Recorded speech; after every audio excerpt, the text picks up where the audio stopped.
All right, we're back with South Dakota Congressman Dusty Johnson, who has been on the front lines of preventing the left from fundamentally changing the direction of this country. He's introduced a constitutional amendment to limit the Supreme Court to 9 justices in response to the left push to pack the court, plus legislation to combat efforts to make Washington, D.C. a state. Congressman, welcome back. Thanks. All right. Well, ever since Amy Coney Barrett was confirmed to the Supreme Court back in October, filling Ruth Bader Ginsburg's seat, the left has gone nuts, threatening to pack the court, saying they would do this if they won. Now they do. They have majority in the House and the Senate, a Democratic president. You created this proposal to keep the Supreme Court to just 9, to keep that from happening. All right. Let's say you don't pass this bill.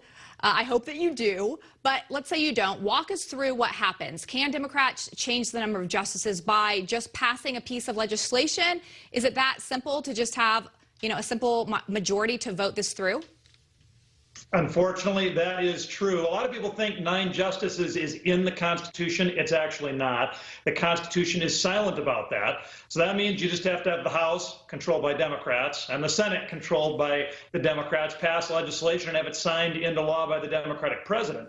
Now, of course, the filibuster stands in the way in the Senate, but we all know that the Democrats have talked quite a little bit about getting rid of that. And so this is a legitimate threat, and I would say cooler heads need to prevail. The right number of justices is 9.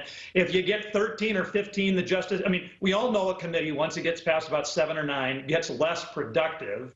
It's been 9 justices for more than 100 years. Let's let cooler heads prevail. Let's get this thing in the Constitution. Yes. Well, have you received any support from the other side? You say, let's let the cooler heads prevail. Do you have support?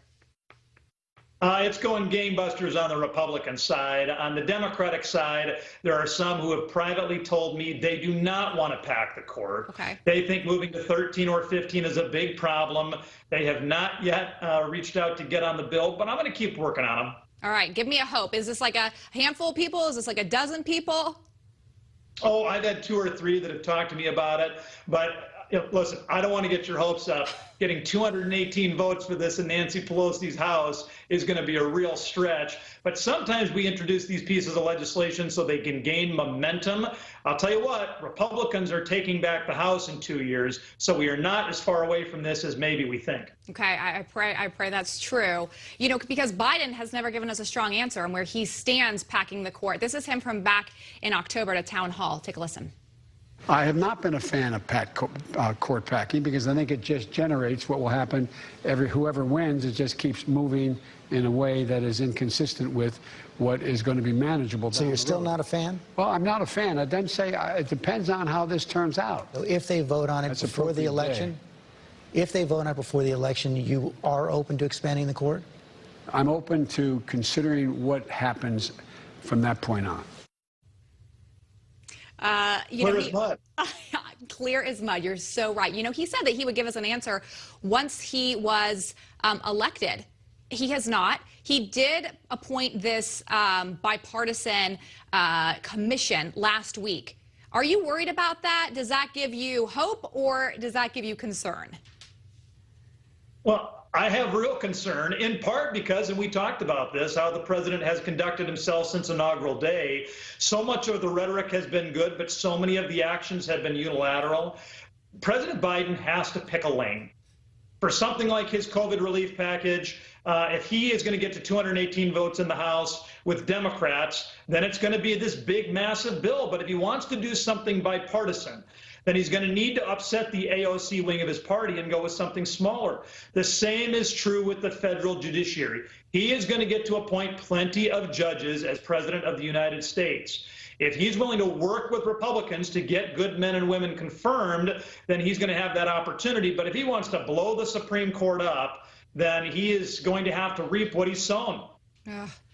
Let's pray that he doesn't. But I'm glad that you're working on it. Thank you for what you're doing. Keep having those conversations across the aisle. We got to get some level-headedness here.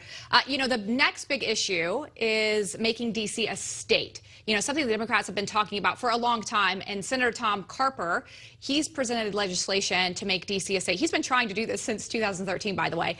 He said recently, our nation's capital is home to more than 700,000 Americans who, despite our nation's founding mantra, no taxation without representation, pay their share of taxes without full voting representation in their Chamber of Commerce. In fact, despite paying more than federal taxes per capita than citizens of any of the 50 states, D.C. residents have no say in how those taxes are actually spent. All right, well, you actually have offered a solution to the statehood question. You have offered to give back part of D.C. to Maryland. This sounds pretty simple to me and pretty logical, actually, by the way. Then they would have representation. Walk me through your proposal and how likely it is to happen. And look, Senator Carper, he doesn't talk about being interested in statehood because he wants to expand the Democratic control of the Senate, right? We all know that's a part of the motivation, but let's take him at his word. He says that it's about representation. It's about suffrage. Well, if you believe that, boy, do I have a deal for you. You know, we have done this before in our country's history. In 1847, we gave the parts of D.C. that were on the Virginia side back to Virginia.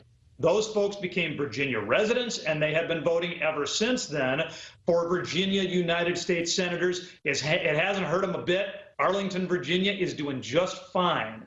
We can do the same thing, not by creating a 51st state, but by taking the residential parts of D.C., giving it to Maryland. We'll shrink the official district down to just the National Mall, the Capitol, the real seat of government. And so what do we get? All of the D.C. residents really do get representation. They get 2 United States senators in Maryland who represent them, and we don't go packing the Senate with just a power grab. Yeah.